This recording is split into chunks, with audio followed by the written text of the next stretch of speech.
మీరు చూడవచ్చు.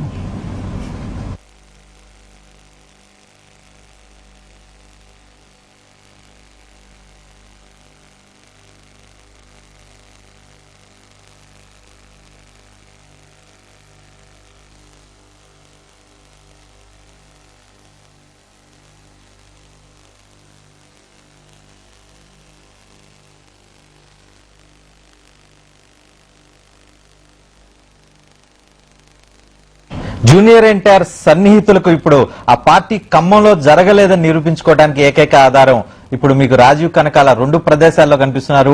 ఒక ప్రదేశంలో పార్టీ జరిగిన సందర్భం, ఆ పార్టీ జరిగిన సందర్భంలో రాజీవ్ కనకాలకు తక్కువ జుట్టు మాత్రమే ఉంది. మీరు రెండో టెలివిజన్ స్క్రీన్ లో రైట్ సైడ్ బాక్స్ లో రాజీవ్ కనకాల మీరు చూస్తున్నారు. ఇది కిమ్స్ ఆసుపత్రి దగ్గర యాక్సిడెంట్ జరిగిన సందర్భంలో ఆయన మీడియాతో మాట్లాడుతున్నారు. యాక్సిడెంట్ ఎలా జరిగిందో వివరించారు. ఇప్పుడు ఆయనకు జుట్టు చాలా ఎక్కువగా ఉంది. సడన్ గా జుట్టు ఇంతగా పెరిగే అవకాశం లేదని రాజీవ్ కనకాల వాదిస్తున్నారు. కాబట్టి ఈ పార్టీ గతంలో ఎప్పుడో జరిగింది, ఆ ఎప్పుడో జరిగిన పార్టీని ఖమ్మం ప్రచారం సందర్భంగా ఖమ్మం టీడీపీ ప్రచారంలో భాగంగా ఈ పార్టీ జరిగిందని అవాస్తవ ప్రచారాలు చేస్తున్నారని ఎన్టీఆర్ సన్నిహితులు రాజీవ్ కనకాల ఆరోపిస్తూ ఉన్నారు.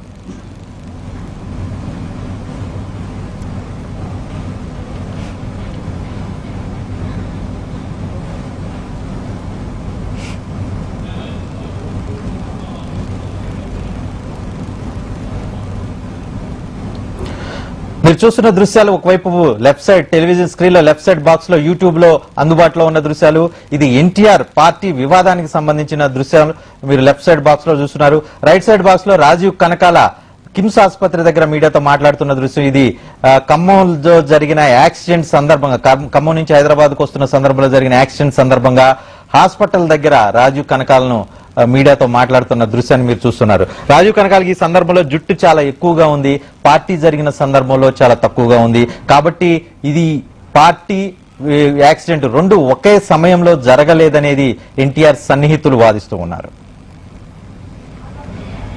ప్రస్తుతం ఈ మొత్తం వ్యవహారానికి సంబంధించి, ఈ పార్టీ వివాదానికి సంబంధించి మనకి మరిన్ని వివరాలు అందించడానికి మా సినిమా ప్రతినిధి రవిచంద్, అదేవిధంగా రాజీవ్ కనకాలతో ఇంటర్వ్యూ నిర్వహించిన ప్రేమ, తర్వాత ఎన్టీఆర్ అభిమాన సంఘం ప్రతినిధి శశిభూషణ్ విజయవాడ నుంచి అందుబాటులో ఉన్నారు. ప్రస్తుతం ప్రేమ, మీరు చెప్పండి. రాజీవ్ కనకాలతో మాట్లాడారు. రాజీవ్ కనకాల చాలా ఓపెన్ గా చెప్పారు, పార్టీ, సోషల్ లైఫ్ ఇదంతా సర్వసాధారణం, సెలబ్రిటీస్ లో జరుగుతున్న ప్రతి చిన్న విషయాన్ని వివాదం చేస్తున్నారని చెప్పి ఆయన బాధపడుతూ ఉన్నారు. ఈ నేపథ్యంలో ఏమనుకుంటూ ఉన్నారు, ఈ వివాదానికి సంబంధించి ఏ రకమైన పద్ధతిలో జరిగిందని చెప్పి అనుకుంటున్నారు, ఎవరు బయటకు తీశారని చెప్పి అనుకుంటూ ఉన్నారు ఈ మొత్తం వివాదాన్ని? రజనీ, వివాదం ఎవరు బయటికి తీశారు అన్న విషయంలో రాజీవ్ కనకాల క్లారిటీ ఇవ్వట్లేదు. కానీ బట్ ఆ రోజు పార్టీ జరిగింది మాత్రం వన్ ఇయర్ బ్యాక్ హైదరాబాద్ లో ఎప్పుడో జరిగిందని చెప్తున్నారు. కానీ పార్టీ విజువల్స్ లో మీరు చెప్పినట్టుగా జుట్టు చాలా తక్కువగా ఉంది, కానీ యాక్చువల్గా యాక్సిడెంట్ అయిన టైంలో జుట్టు పొడుగ్గా ఉంది. ఆ పార్టీలో ఉన్నప్పుడు 10 మంది ఉన్నారు, కానీ ఆ రోజు ఎన్టీఆర్ తో ఉన్నప్పుడు జస్ట్ ఒక 4-5 ట్రావెల్ చేస్తున్నారు, రాజీవ్ కనకాల ఒకరు. ఆయన చెప్పింది ఏమిటంటే ఆ రోజు 1 ఇయర్ బ్యాక్ ఎప్పుడైతే పార్టీలో ఉన్నారో ఆ ఫ్రెండ్స్ మూడు పాసిబిలిటీస్ ని ఆయన చెప్తున్నారు. ఒకటి, ఆ ఫ్రెండ్స్ గ్రూప్ లో ఎవరైనా ఒకరు సరదాగా just for the heck of it తీసుండొచ్చు వీడియో, బికాస్ పార్టీస్ లో అది సర్వసాధారణం. మన దగ్గర ఉన్న వీడియో, మన దగ్గర ఉన్న కెమెరాస్ తో, మొబైల్ కెమెరాస్ తో మనం జనరల్ గా పార్టీల్లో గానీ లేదా ఫంక్షన్స్ లో గానీ మన ఆప్తులు, మన మిత్రులు అనుకున్న వాళ్ళ మధ్య మనం కూర్చున్నప్పుడు విజువల్స్ తీసుకోవడం సర్వసాధారణం. అలా ఆ ప్రక్రియలో భాగంగా విజువల్స్ తీసుకొని ఉండొచ్చు. రెండవది ఆయన చెప్పింది, ఈ విజువల్స్ ని కావాలని అదేదో ఒక బిహైండ్ ఒక మోటివ్ తోని దాన్ని యూట్యూబ్ లో పెట్టాలి అన్న ఒక అవసరం అయితే ఉండకపోవచ్చు అని చెప్తున్నారు. అంటే ఫ్రెండ్స్ అలా చేసి ఉండకపోవచ్చు అనేది ఒక విషయాన్ని రూల్ అవుట్ చేస్తున్నారు. But at the same time చెప్పలేము, ఎవరి మనసులో ఏముందో ఏం దాగుందో తెలీదు. సో ఈ గ్రూప్ లో ఎవరు ఏం బిగ్ గేమ్ ప్లే చేశారు, ఏం ట్రిక్ ప్లే చేశారో తెలియదు, కానీ ఆ వీడియో క్లిప్ అయితే బయటకు వచ్చింది. సో ఆయన చెప్పిన దాంట్లో రెండవది ఇది.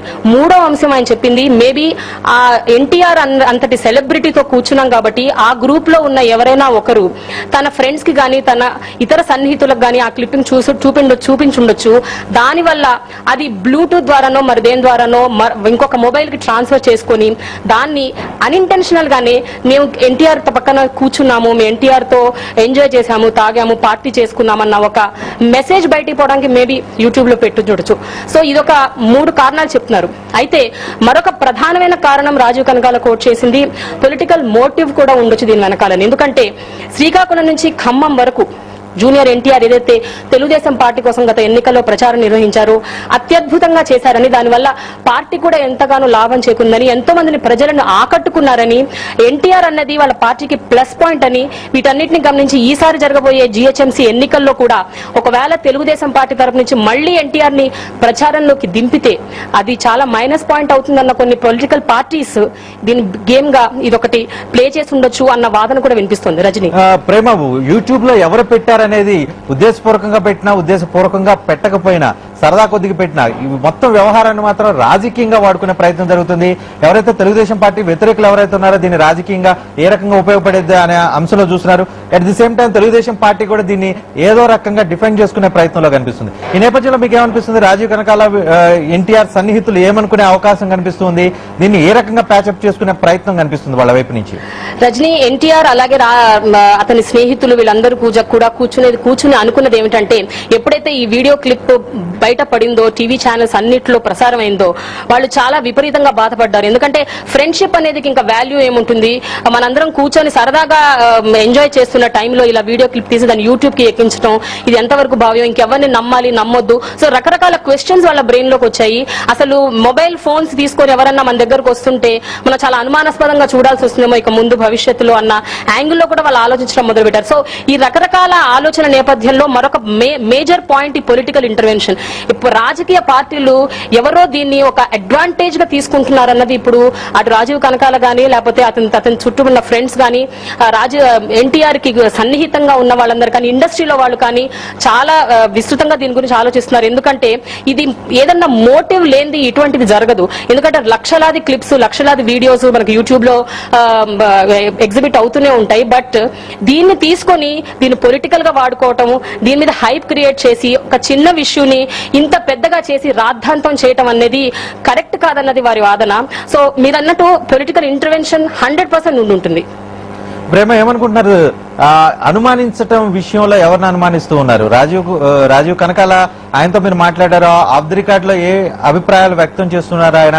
అదేవిధంగా పార్టీ జరిగింది చాలా సన్నిహితులు, ఎన్టీఆర్ కి బంధువులు, లేదంటే రాజీవ్ కనకాల, లేదంటే సినిమా ఇండస్ట్రీకి సంబంధించి జూనియర్ ఎన్టీఆర్ కి సుదీర్ఘకాలం నుంచి పరిచయస్తులుగా సన్నిహితులుగా ఉన్న వాళ్ళు మాత్రం కేవలం ఒక 10 మంది మాత్రమే అక్కడ ఉండడం జరిగింది. ఈ 10 మంది నుంచి ఎవరన్నా అనుమానించడానికి అవకాశం కనిపిస్తుంది? ఇటీవల కాలంలో చూస్తుంటే జూనియర్ ఎన్టీఆర్ కి సంబంధించి సన్నిహితుడైన ఆయన పర్సనల్ మేనేజర్ ఒక వ్యక్తిని, సుక్కు అనే వ్యక్తిని తొలగించారని చెప్పి సమాచారం అందుతుంది. ఈ నేపథ్యంలో అతను ఏమన్నా ఇటువంటి ఘటనకు పాల్పడటానికి ఎంతవరకు అవకాశం ఉండే అవకాశం ఉంది? రజనీ, మీరు అన్నది 100% రైట్. ఎందుకంటే ఆ గ్రూప్ లో ఒకళ్ళు ఈ బ్యాడ్ గేమ్ ప్లే చేసి ఉండొచ్చు. ఇందాక మీరు చెప్పినట్టు రాజీవ్ కనకాల